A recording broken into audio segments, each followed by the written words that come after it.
오늘 조선일보 사설은 피의자 수행하듯 따라 나선 전직검찰 2인자의 처신이란 제목입니다.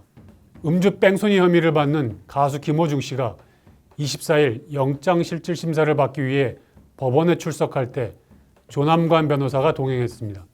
조 변호사는 2020년 윤석열 당시 검찰총장이 직무정지됐을 때 대검 차장검사로 총장 직무대행을 했던 사람입니다.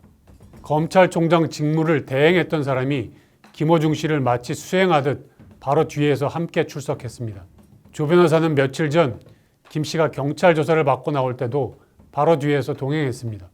검사장이나 부장검사 출신 변호사들도 외부 시선을 의식해 잘 하지 않는 일입니다. 변호사가 누구든 변호할 수 있지만 검찰 2인자까지 지낸 사람은 몸가짐이 달라야 합니다. 검찰 고위 간부를 지낸 사람은 사건을 가려 수임하고 갈 곳과 못 갈 곳을 분별하는 등 선을 지키려는 노력을 해야 합니다. 검찰 조직 전체와 관련된 위상을 갖고 있기 때문입니다.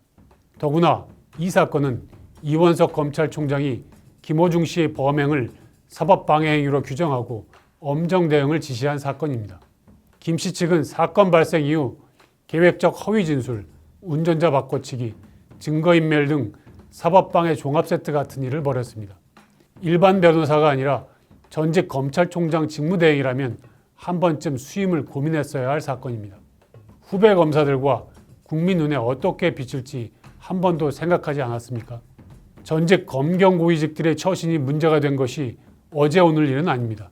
조국 혁신당 박은정 당선인의 남편 이종근 변호사는 대검 형사부장 재직 때 자신이 보고받고 지휘한 금융사기 사건의 일당 중 한 명을 변호했습니다.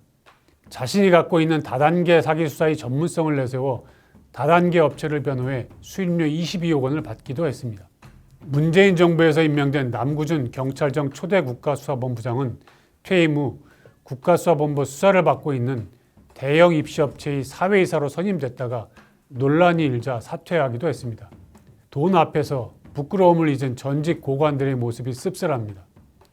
오늘의 조선일보 사설이었습니다.